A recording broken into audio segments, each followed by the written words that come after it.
At the Boston International Airport, cartoonist Clay is trying to call his family, whom he abandoned to try to pursue his artistic dream. He wants to tell them he's come to Boston to meet with them again, but his phone runs out of battery. All the power outlets are being used by people, so Clay has to use a payphone to call his ex-wife. Suddenly most people in the airport begin squirming and groaning in pain while still holding their phones against their heads, including people with headphones or Bluetooth headsets. A horrible noise screeches in their ears and soon they start frothing at the mouth before transforming into zombies, causing them to attack the few unaffected people. As violence and chaos take over the airport, Clay sees a zombie attacking a young girl and hits him to save her. There's a guy feeding on a dog, others falling off the second floor, and a girl who steals a phone to call 911 only to start mutating as well. Clay watches how the girl crashes against the wall and a restaurant cook uses his knife to kill people, so he uses his portfolio to defend himself before kicking the zombie down. Then a few guards finally show up and start shooting the zombies down, so Clay shares his conclusion. Only people who talked on their phones have mutated, so the guards shouldn't use theirs to call for backup. Things continue to get worse as the guards fire whoever gets in the way. So Clay tries hiding among the seats while outside two planes collide in the air, causing them to crash right into the building with a big explosion. Thankfully Clay manages to run away just in time and takes the escalator to reach the underground, but two creatures come after him and jump, causing him to fall to the ground on a pile of squirming zombies. Suddenly a worker comes off the train and almost kills Clay, but another guy stops him by pointing out that Clay isn't a zombie. Both men drag Clay into the train with other survivors and he warns them about the phones, but they explain that they can't receive a signal down here anyway. Train conductor Tom also points out that the power has been shut down and therefore the train isn't working, so they'll have to walk through the tunnels to escape. Most of the survivors are too afraid to wander around, so Tom and Clay leave with Mike. They walk for a while until they see light from the exit, or a few people are standing by. The group wonders if they're zombies or humans, but before they can check, a zombie comes out of hiding and immediately kills Mike. Clay immediately attacks the zombie and pushes him away, but the noise gets the attention of the zombies by the exit, who come after them. Then Tom finds some stairs, so he and Clay quickly start climbing up toward a manhole while kicking the zombies that try to grab their legs. A zombie almost manages to follow them out, but they work together to push him down and close the manhole, which they then block with a dumpster. Afterward they rush to Clay's home, where they find the door destroyed and the neighbors dead in the corridors. Once they reach Clay's apartment, Tom notices all of Clay's creepy art on the walls. The landline phone isn't working, so Clay borrows Tom's to warn his family. But the reply comes back all scrambled. Tom tells him to put the phone in the freezer to make the battery last longer. Later in the evening, the duo is sharing a drink when they suddenly hear someone banging on the door. Clay carefully opens it to find Alice, the upstairs neighbor. There's a knife in her hand and she's covered in blood, but she doesn't appear to be a zombie, so they let her in. Clearly scared, Alice asks them to close the blinds to avoid being seen and explains she had to kill her mother, which left her traumatized. Clay tells her to shower and lends her some clean clothes his ex-wife left behind.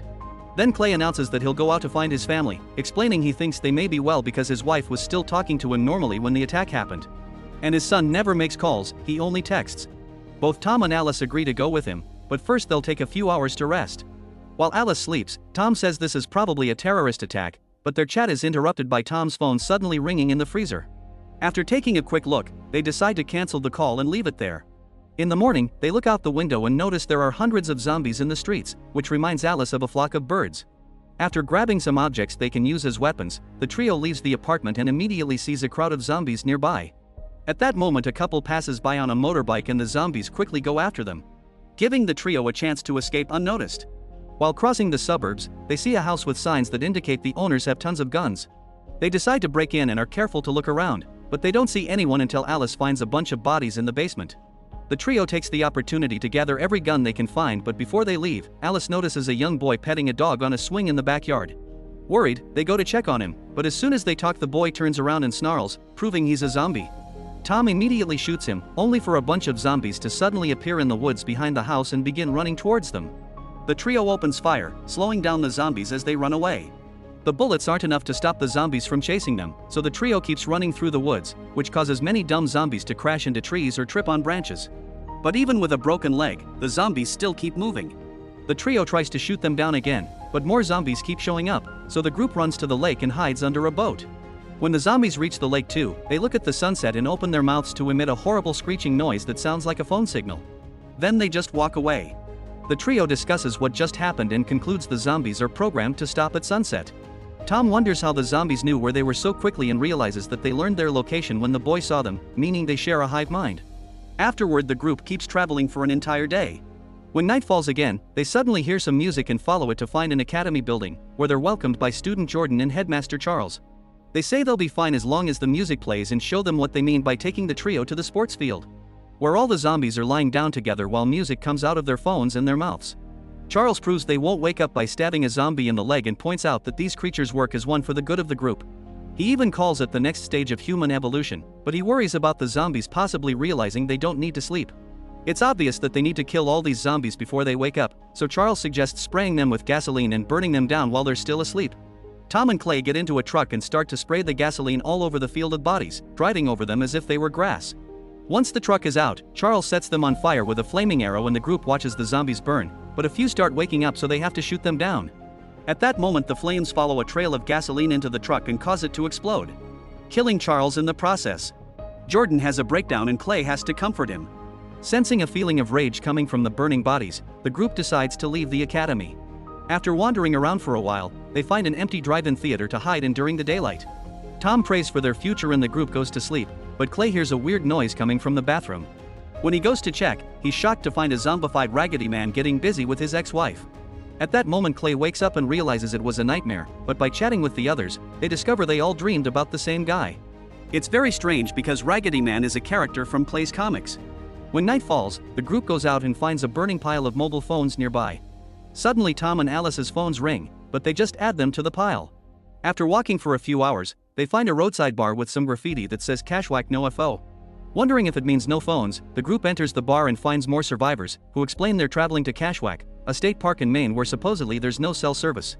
While everyone shares a drink, Tom asks Clay how his comic ends, but Clay never finished it. Sometime later, while everyone is asleep, Sally is woken up by a strange noise.